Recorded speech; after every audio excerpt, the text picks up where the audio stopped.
कर्जमाफी, पीक विमा आणि जमीन प्रश्नांबाबत किसान सभेची राज्यात जोरदार आंदोलनं सुरू आहेत.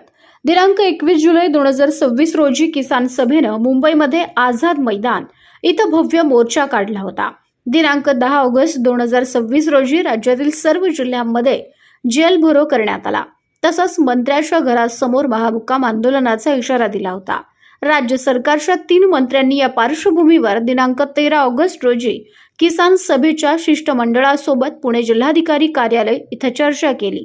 2.5 तास चाललेल्या चर्चेसाठी महसूल मंत्री चंद्रशेखर बावनकुळे, कृषी मंत्री श्री दत्तात्रेय भरणे आणि सहकार मंत्री श्री बाबासाहेब पाटील उपस्थित होते.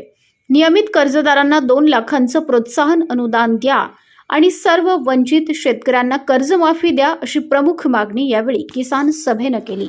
यावेळी नियमित कर्जदारांना 2 लाखांपर्यंत प्रोत्साहन अनुदान देण्यासाठी सकारात्मक चर्चा झाली.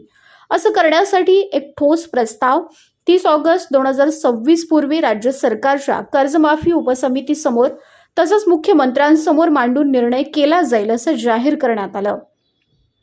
सन 2017 आणि 2019च्या कर्जमाफीतून वंचित राहिलेल्या शेतकऱ्यांना कर्जमाफी दिली जाईल.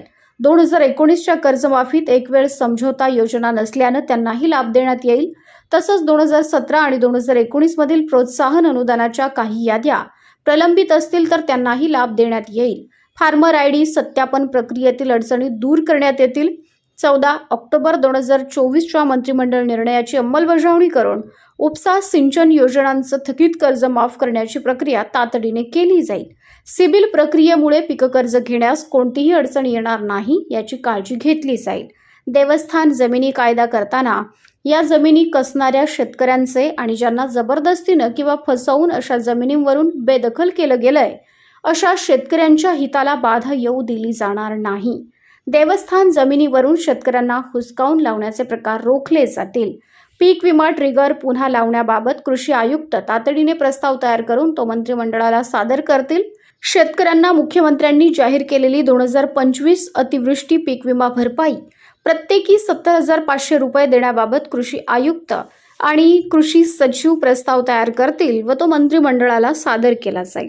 गायरान जमिनी शेतकऱ्यांच्या नावे करण्यातील अडचणी दूर करण्याबाबत कायदेशीर उपाय केले जातील. त्यासाठी तज्ज्ञ वकिलांची नियुक्ती तातडीने केली जाईल. वर्कस जमिनींबाबत सरकार तातडीने कायदा करेल. घरांच्या तळ जमिनी नावे करण्यात येतील. वनाधिकार कायद्याच्या पाठपुराव्याबाबत दिनांक 18 ऑगस्ट 2026 रोजी मंत्रालयात बैठक आयोजित केली जाईल.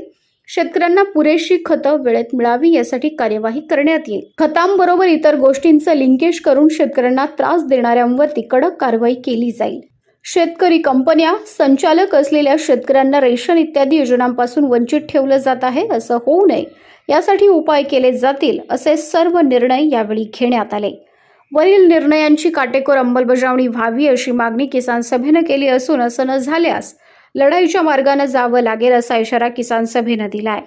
किसान सभेच्या वतीने doctor Ashok Dhawale, JP Gavit, doctor Ajit Navale, आमदार विनोद निकोले, अजित अभ्यंकर, हनुमंत अण्णासाहेब शिंदे, उद्धव पौळ, अजय बुरांडे, जितेंद्र चोपडे, अमोल वाघमारे, किरण गहला, रडका कलंगडा, इंद्रजित गावित, किसन गुजर, सुभाष चौधरी, अमोल नाईक, सदाशिव साबळे, अशोक पांडे, कृष्णा ताटे, राजेंद्र वाटकर, रमेश पाटील यांनी चर्चेत सहभाग घेतला. नियमित कर्जदारांना किमान 2 लाखापर्यंत प्रोत्साहन अनुदान द्या. पीक विम्याचे ट्रिगर पुन्हा लागू करा आणि कसत असलेल्या जमिनी शेतकऱ्यांच्या नावे करा. या मागणीसाठी किसान सभेच्या वतीने आझाद मैदान या ठिकाणी भव्य मोर्चा काढण्यात आलेला होता. राज्यभर 10 ऑगस्ट रोजी प्रचंड जेलभरो आंदोलन करण्यात आलेले होते आणि कृषी मंत्री दत्तात्रेय भरणे यांच्या निवासस्थानी महामुक्काम सत्याग्रह सुरू करण्याचा इशारा देण्यात आलेला होता. या पार्श्वभूमीवर राज्य सरकारच्या वतीने मुख्यमंत्र्यांच्या मार्फत 3 मंत्र्यांनी किसान सभेच्या शिष्टमंडळाबरोबर पुणे कलेक्टर कार्यालय या ठिकाणी 1.5 तास चर्चा केली.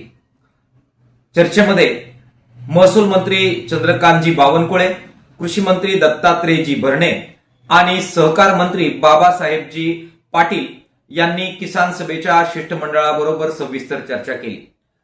नियमित कर्जदारांना 2 लाख रुपये प्रोत्साहन अनुदान देण्याच्या बद्दल सरकार नक्कीच सकारात्मक विचार करेल. यासाठी नेमलेल्या उपसमितीसमोर पुढील आठवड्यामध्ये बैठक होईल आणि 30 ऑगस्टच्या आत याबाबत ठोस प्रस्ताव तयार करून मुख्यमंत्री देवेंद्र फडणवीस साहेबांच्या समोर तो प्रस्ताव मांडला जाईल, अशा प्रकारचा दिलासा या बैठकीमध्ये देण्यात आलेला आहे.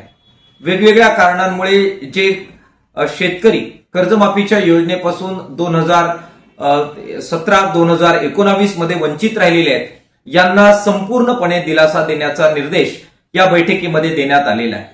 त्याचबरोबर पीक विम्याचे ट्रिगर पुन्हा लागू करण्याबद्दल कृषी आयुक्तांना प्रस्ताव तयार करून येणाऱ्या पीक विमा योजनेच्या वेळी तो लागू करण्याच्या बद्दलचा अत्यंत सकारात्मक संकेत यावेळी देण्यात आलेला आहे.